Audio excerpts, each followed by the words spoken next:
Ladies and gentlemen, you are welcome to my YouTube channel. So in today's video, we are going to look at the titration curve of an amino acid. And of course, when we say titration, is an analytical method that used to determine amount of an acid, sometimes a base in a solution. A measured volume of an acid is titrated by slowly adding a solution of a base. So titration curves are obtained when the pH of a given volume of a sample solution varies after successful addition of an acid or alkali. So in a titration curve is usually used in trying to know the amount of an acid that is present in a given solution. That is a concentration. So therefore, in this video, we are going to look at how we can get the titration of an amino acids. But specifically, the most important thing here is actually you will see how the titration curve of an amino acid is obtained. So generally, we know that in amino acid we have what you call carboxylic group and amino group. We have carboxylic group and amino. So this is the amino group here, and this is the carboxylic group. So therefore, what I want us to understand here is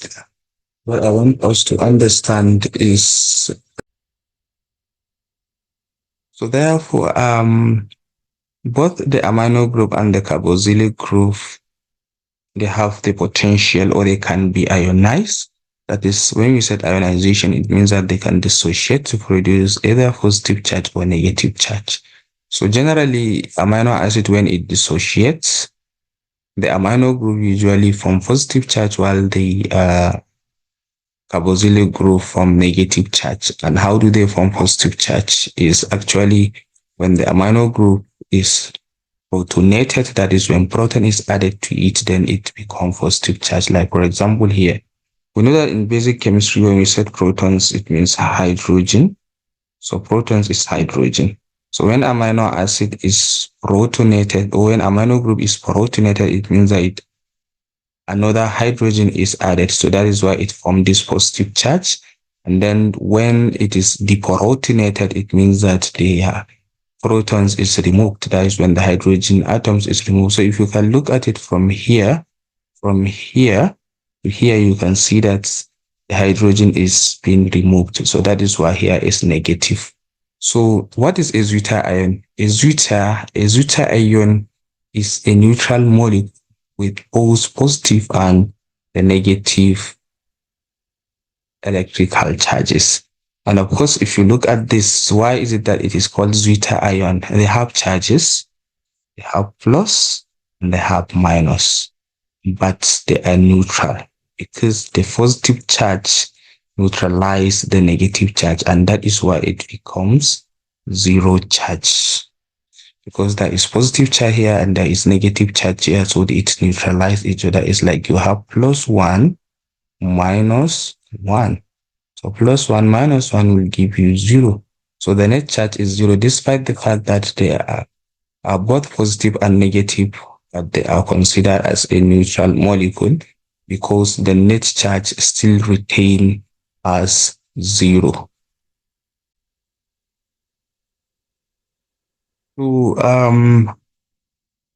So it is neutral molecule, but both have positive and negative charge. So under physiological pH range, which is between 6.8 to 7.4, amino acids are zwitterions, or we call it dipolar ions. Why is it called dipolar? Is because there are two charges. So that is why it is dipolar ions, positive and negative. So the amino acid is protonated. That is, protons is added because the pKa is close to 9, while carboxylic group is deprotonated or ionized because the pKa is below 3. So we should know that, ladies and gentlemen, it is very important here to know that amino group is deprotonated because the pH is close to 9. And then a carboxylic group is deprotonated, that is, it removes the proton, that is, loses its proton, or it donated the proton when the pKa is below 3. So that is what we call zwitterion. So a zwitterion is when you have a neutral molecules, which is actually a dipolar ions with both positive and negative charge. But because there are two opposing charges with the same quantity, so they neutralize the amino acids, so it still maintains neutral. Okay, so then so ionization state of amino acids. The ionization of amino acids varies with a pH. So in acidic medium, amino group is protonated in the acidic medium or in the acidic solution. Why? Is because the carboxylic group is an acid, so it will, of course, loses its proton. Because an acid is a substance which donates a proton or which loses a proton. So when the pH is low, it means that the solution is acidic. So therefore, the carboxylic group will donate the protons, and then the amino groups will be protonated. So therefore, at this stage, the amino acid will be positively charged. It will be positively charged. But when the pH rises, when it raises, then the carboxylic group also gives out a proton, that is a zwitterionic form. So therefore, at this point, it means that the amino group is protonated. The amino group is protonated. The carboxylic group is deprotonated, and then you have a zwitterion. And then until when the pH is approximately 9, then the protonated amino group will lose a proton. Then predominantly the amino acid will become negatively charged. So let's look at this diagram. So in the acidic medium, the carboxylic group here is not actually dissociated, while the amino group is deprotonated because it is acidic medium. And then, of course, when the pH raised, then both the amino group and the carboxylic group are ionized. So the amino group is now having positive charge, while the carboxylic group is having negative charge, and that is what is called a zwitterionic form. And then, of course, look at it here at the pH. Look at it, the range of the pH. When the range of the pH is between 0 to 1, look at it here, between 0 to 1, then that is when the amino acids will be protonated. And of course, as the pH rises, then the carboxylic group will also dissociate, then you have a zwitter form. Then when the pH continues rising close to 9, then the amino group will be deprotonated, remaining only carboxylic group dissociated with a negative charge. So as a result of that, then of course the amino acid will be completely negative charge. So we can predict the electrical charges of a particular amino acid with a pH. Since pH, it affects the structure and the function.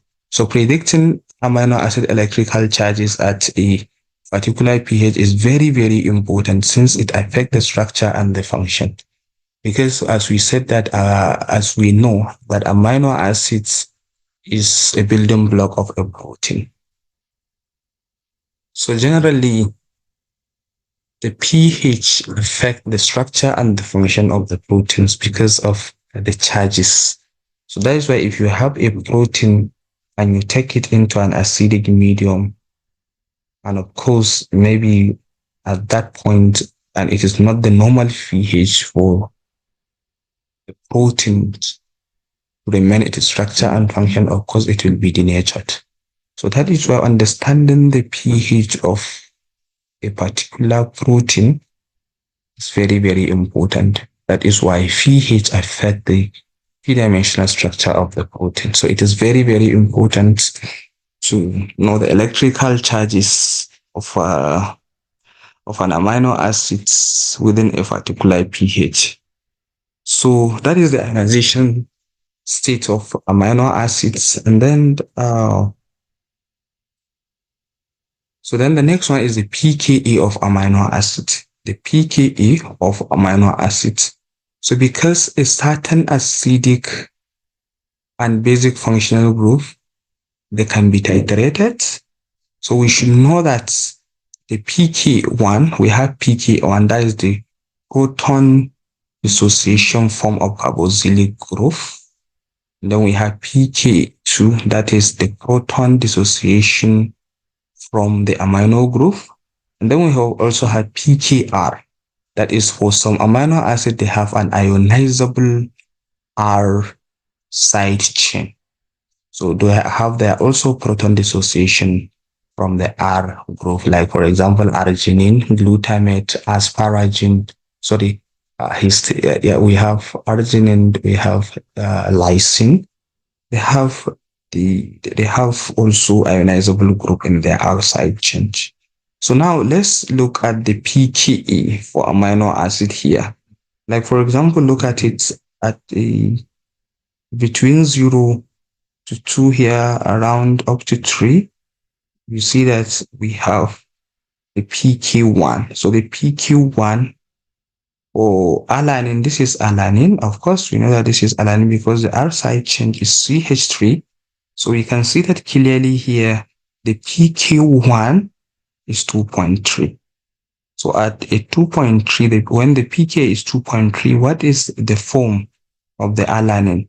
You can see that clearly the carboxylic group is not dissociated, while the amino group is protonated. And then when the pi, we have a pi. When we say pi, it means isoelectric point. Pi is called isoelectric point. So isoelectric point of an amino acid is a point where the amino acid exists in its zwitter ionic form. When the amino acid exists on its zwitter ionic form. And of course, at this zwitter ionic form, the amino acid is both protonated and deprotonated. That is why here the pi is 5.7. And then of course, when the pK2 rises to 9.1, then the amino group is now deprotonated while the carboxylic group still remain as a negative. So these are the buffering region, or the region of buffering when you want to resist the change in pH. And this is also a buffering region in the case of pK2. And then in the case of pK1, this is also the buffering region. Also, in a simple way, we have a way of even calculating the pi. The pi, that is the isoelectric point of an acid. So how do we calculate the isoelectric point of an acid?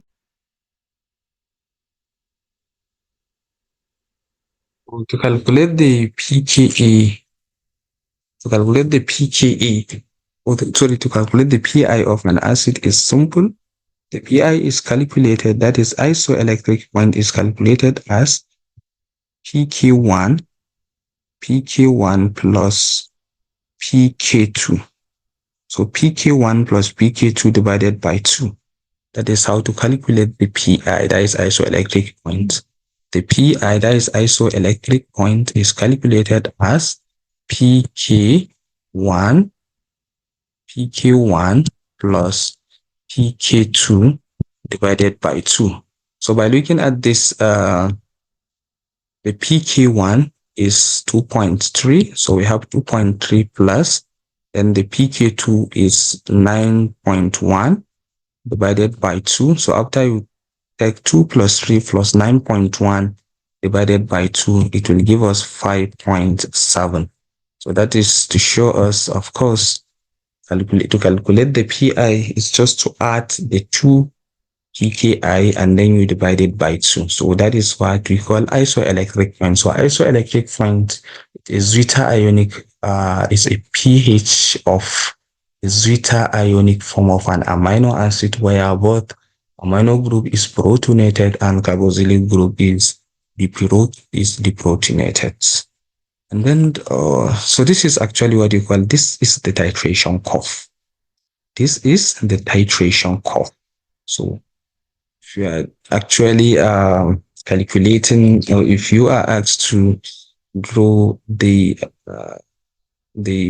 titration curve of a particular of amino acid when the pKa, then the pK1 and pK2 are given, then of course from there you can calculate the pi and then you draw your titration curve.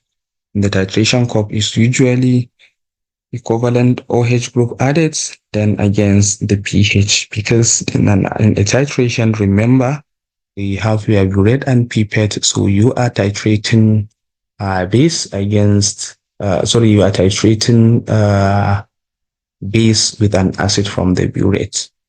So therefore, you have your base or equivalent OH added then against the pH. So then the next thing after this is of course the ionic form of alanine. So let's look at the alanine form 1. So when the pH, well, that is alanine in acidic medium, when the pH is less than 2, so we have the net charge to be +1. So the net charge here is +1 when the pK1 is 2.3. The pK1 is 2.3, and then when the pH is less than 1, so the alanine is +1. And then so when the pH rises, of course, for example, alanine is neutral solution approximately when the pH is 6, but the net charge is 0. Why is it that it is 0? Because you have the carboxylic group also here is deprotonated while the amino group is protonated. So you have positive charge here and you have a negative charge, and that's what makes it actually a zwitterionic form. And of course, this is the isoelectric point, or this is the isoelectric form of the amino acids. So therefore now the pK2 here, when that is of course when the pH is 9.1, that is the pK2, the pK2. Then so the alanine will be in a basic medium, and at this when the pH is greater than 10, and then the net charge is going to be negative. So you see at a pK1, the amino acid is usually positive, and at a pK2, the amino acid is negative.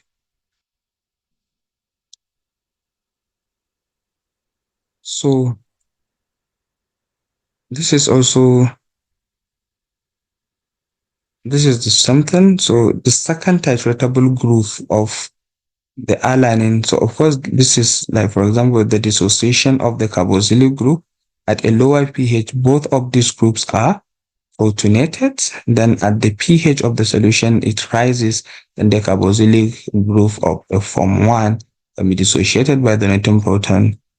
That is, so the release of proton result in the formation of carboxylic group. This is just some explanation, just trying to show how the amino group of an amino acid changes. So yeah, so then the next thing is the pKa of different amino acid. So you see each and every amino acid have its own pK1 and pK2. So you can easily calculate the isoelectric point of each of every amino acid from here, because the pK1 is given and then the pK2 is given. And of course, for the amino acid that have that have positive or that have charges in their R side change, they have, in addition to pK1 and pK2, they have pKr. So then of course the isoelectric point. So the isoelectric point is the pH at which the molecule carries a net or carries no net electrical charge. So the net charge on the molecule is affected by pH and can become more positively or negatively charged due to gain or lose respectively of protons. So if protons is lost or gain, of course, the charge will change. So the Pi value can affect the solubility of a molecule at a given pH. So they have minimum solubility in water or salt solutions at a pH that corresponds to their Phi and often precipitate out of the solution. So you see here below isoelectric points, it is positive. At isoelectric point, it is neutral. Then above isoelectric point, it's negative. So of course, as I said, we have a way of calculating isoelectric point. So at a pH values between the two pKa values, the zeta ion predominant but coexists in equilibrium with a small amount of the net negative and positive charge. So at the exact midpoints between the two pK values, then the amount of the net charge, the amount of negative and positive ions in balance, so that the average net charge of all the forms present is 0. So that is the zeta ion. And then of course for the amino acids such as alanine that possess monocarboxylic acids and monocarboxylic group, then the pK1 and pK2 can be calculated using this formula. That is the pKa1, the pKa2 divided by 2. And for the amino acid that have a charge side group, then the pKa of the sides of the side change is involved. So it must be involved, and then you divide it by 3. So it will now going to become something like this when there is a charge side chain. So it's going to be the Pi is going to be the Pi is going to be pK1, pKa1 plus pKa2 plus pKr divided by 3. So that will give us the isoelectric points. So then, of course, the next thing is, let's look at the isoelectric point here. So for the amino acid with this charge side change, so the pKa of the side change must be above. Therefore, the isoelectric point reflects the nature of the ionizable group present. So like, for example, this is glutamate. So it is a dicarboxylic. So it has 2 carboxylic group and then amino group. So then we have the pK1 here as 2.9. Then we have the pK2 as 9.6. Then we have the pKr as 4.5. So you can just get the Pi here by adding all the pK and then divide it by 3. So ladies and gentlemen, this is the end of the lecture, and if this is the first time you are coming to my YouTube channel, please subscribe. Thank you.